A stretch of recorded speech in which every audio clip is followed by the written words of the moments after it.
بسم اللہ الرحمن الرحیم نحمده ونصلی علی رسوله الکریم اما بعد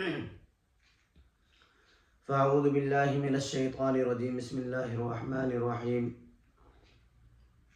قل هل يستوي الذین يعلمون والذین لا يعلمون صدق اللہ العظیم وقال النبی صلی اللہ علیہ وسلم خیرکم من تعلم القرآن وعلمه او کما قال رسول اللہ صلی اللہ علیہ وسلم۔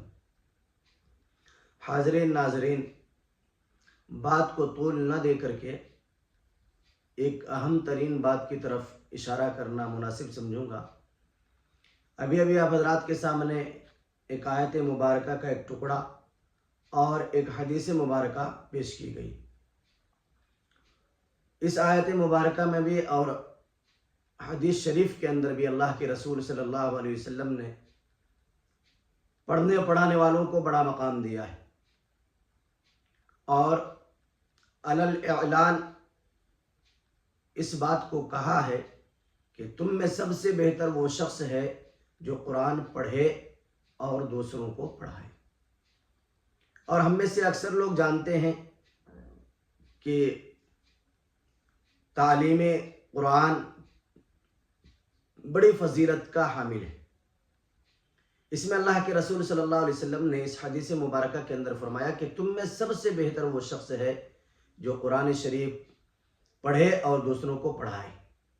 تو پتہ چلا کہ ہمارے میں سب سے بہتر اللہ کے رسول صلی اللہ علیہ وسلم کے نزدیک وہ شخص ہے جو قرآن پڑھتا ہے اور پڑھاتا ہے، یعنی طالب علم اور استاد دونوں کا بڑا مقام ہے، بڑا رتبہ ہے، اور بے شمار حدیثیں اور آپ کو مل جائیں گی اس سلسلے میں۔ اور بہت ساری ایسی حدیثیں ہیں جس میں اللہ کے رسول علیہ السلام نے پڑھنے والوں کے لیے بھی اور پڑھانے والوں کے لیے بھی بڑی خوشخبری سنائی ہے۔ لیکن یہ تمام باتیں، یہ تمام تمغہ، یہ تمام انعام اس صورت میں ہے جب قرآن شریف کو تجوید کے ساتھ پڑھا بھی جائے اور تجوید کے ساتھ پڑھایا بھی جائے۔ ایک منٹ کے لیے سوچئے تھوڑا، کیا ہم قرآن پاک کو تجوید کے ساتھ پڑھا رہے ہیں؟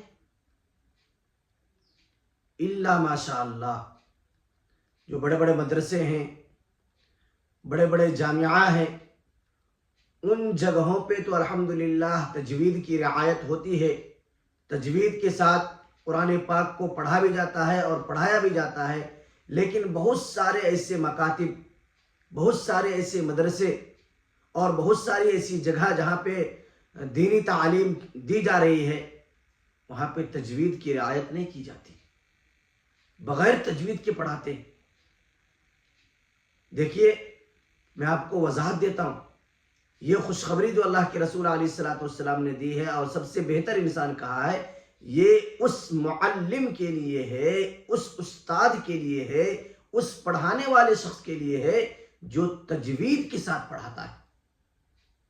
اور جو تجوید کے ساتھ نہیں پڑھاتے ہیں ان کے لیے تو بڑی وعید ہے۔ حدیث مبارکہ کے اندر اللہ کے رسول علیہ السلام نے بڑی سختی سے منع فرمایا کہ قرآن پاک کو بغیر تجوید کے ساتھ پڑھنا بھی گناہ، پڑھانا بھی گناہ۔ بھائی، جتنے بھی اساتذہ، جتنے بھی پڑھانے والے، چاہے وہ کہیں پہ بھی پڑھا رہے ہوں، گھروں میں پڑھائیں، مکاتب میں پڑھائیں، مدارس میں پڑھائیں، یا کسی بھی جگہ پہ پڑھا رہے ہوں، آپ سے ادباً درخواست کرتا ہوں تجوید کی رعایت رکھیں۔ پڑھائیں تو تجوید کے ساتھ پڑھائیں، چاہے آپ جس جگہ پہ بھی پڑھا رہے ہو، تجوید کی رعایت ضروری ہے۔ حضرت قاری صدیق صاحب بانوی رحمۃ اللہ علیہ فرماتے ہیں کہ بغیر تجوید کے ساتھ قرآن پاک کو پڑھانا گناہ کبیرہ ہے۔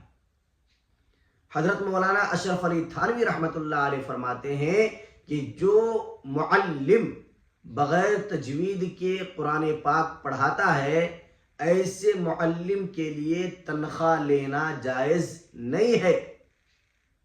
حضرت مولانا شاہ ابرار الحق صاحب رحمۃ اللہ علیہ فرماتے ہیں کہ تجوید کے ساتھ نہ پڑھانے والا فاسق ہے،